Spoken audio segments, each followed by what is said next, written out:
These are the times that try men's souls. We have heard so much in recent days about the raid by the FBI in Mar-a-Lago.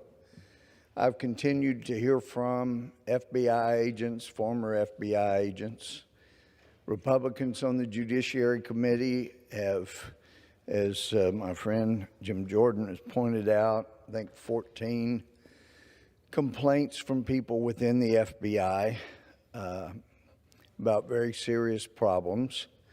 I've had several that I've received personally that were not included in those 14. I understand Senator Grassley has also gotten some. There is a systemic problem at the FBI. Christopher Wray was appointed to clean up the FBI. As I told President Trump later on, you had asked me about a few of your appointments. I wish you had asked me about that one because I could have told you a great deal. Going back to the days of Muller as director of the FBI. And Director Christopher Wray learned some of those techniques. Director Muller, even going back as far as Boston, when he tried to keep two people who were innocent of the murder of which they were convicted. They were set up by FBI agents, and Director Muller continued even after it was clear they were innocent to try to keep them from being released from prison. And then along came Comey. He has had serious issues with truthfulness and yet does a great job of trying to play the victim. Had one FBI agent, been around a long time, said, you remember back to the 1980s, 1990s? At the FBI, we were completely professional. If someone had a nonviolent background, we were just about doing our job. We would notify especially if we know the person has a lawyer, we'd notify the lawyer that your client needs to appear, is being indicted, has been indicted, needs to appear at this or that jail at a certain time. And of course, if the person didn't arrive, they knew they would be picked up, but they were given a chance to voluntarily surrender. And normally that went very well, quite professionally. But what we have seen arise with the Department of Justice and the FBI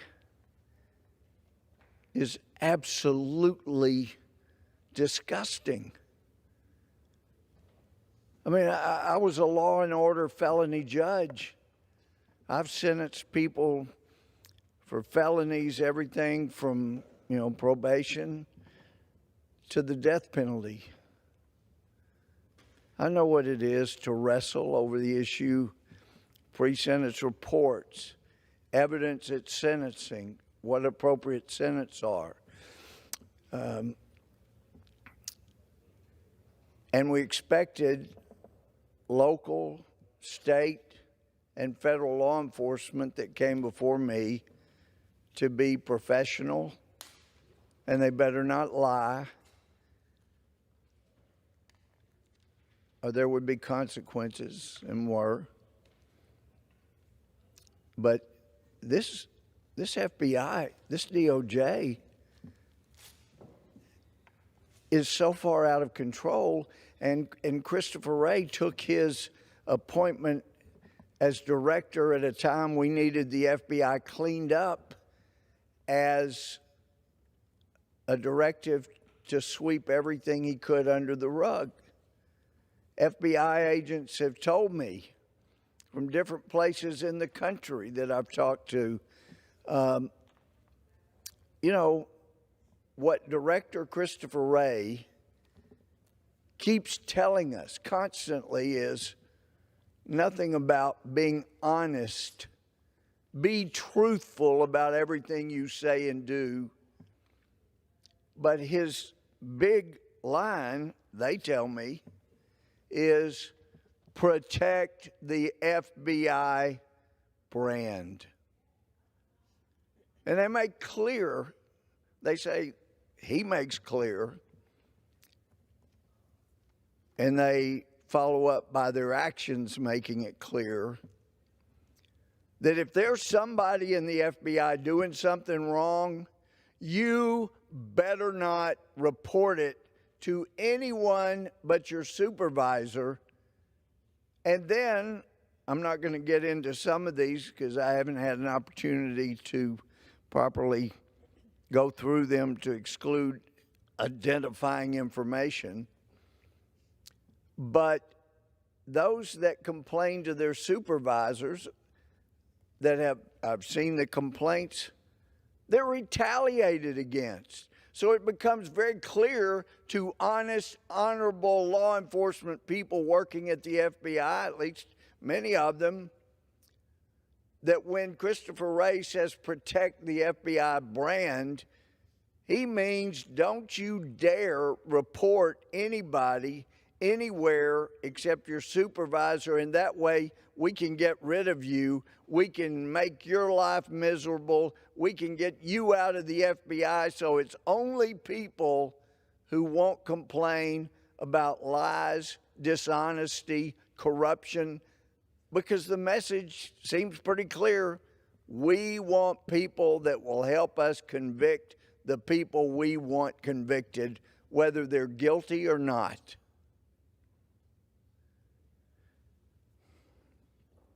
So I'm not going to get into all of the complaints that have been provided to me, the information, but I want to concentrate on one issue since Mar-a-Lago, the raid there by the FBI, again, they jumped the gun.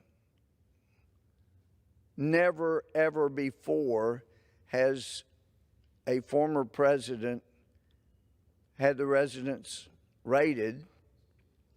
And it's very clear that with Director Christopher Wray and Attorney General Merrick Garland, here's the deal.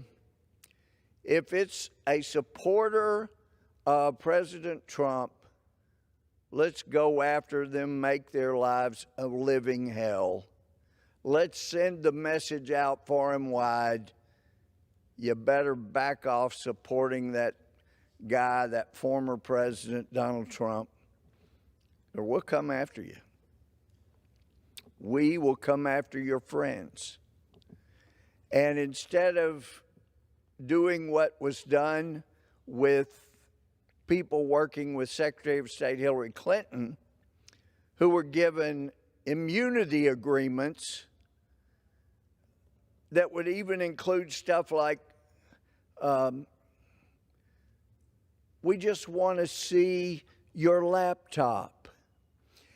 And here's the deal we'll make with you. Instead of getting a search warrant, grabbing the laptop of Hillary Clinton assistants, they made a deal. We just want to look at your laptop, and here's our deal. We will not use anything we find in the laptop against Secretary Clinton, against you, against anybody. We just need to see what's there. That's all we're going to do. We're not going to copy it or anything. And we promise we won't prosecute you. I have never, ever seen a deal like that. Who would make that kind of deal except corrupt people in the Department of Justice and the FBI? Because what you do if you're law enforcement, you get the warrant, you seize the laptop, and if there's evidence of crime on there, as you believe there is, then that can be used to prosecute the people instead of giving them an immunity agreement that you'll not come after them at all. There were incredible deals made to protect Secretary Clinton and to protect the people that worked for her and to make sure they had no reason to testify against their boss.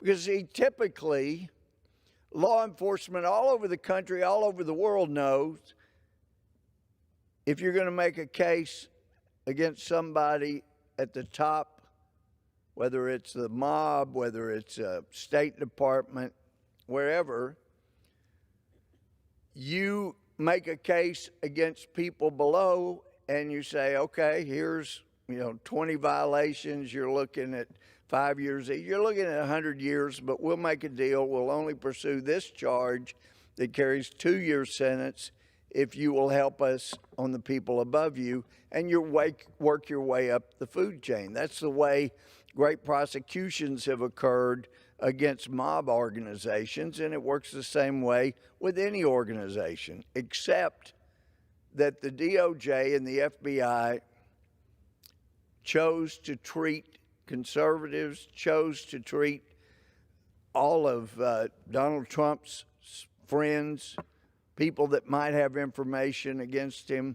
They were all treated very differently because there are two types of justice. Justice is no longer wearing a blindfold in Washington, D.C. And from some of the complaints I've seen, I used to think the problem was here at the national headquarters, but apparently it's not just the field office or the headquarters here. Because there has been so much corruption, it's spread over the country.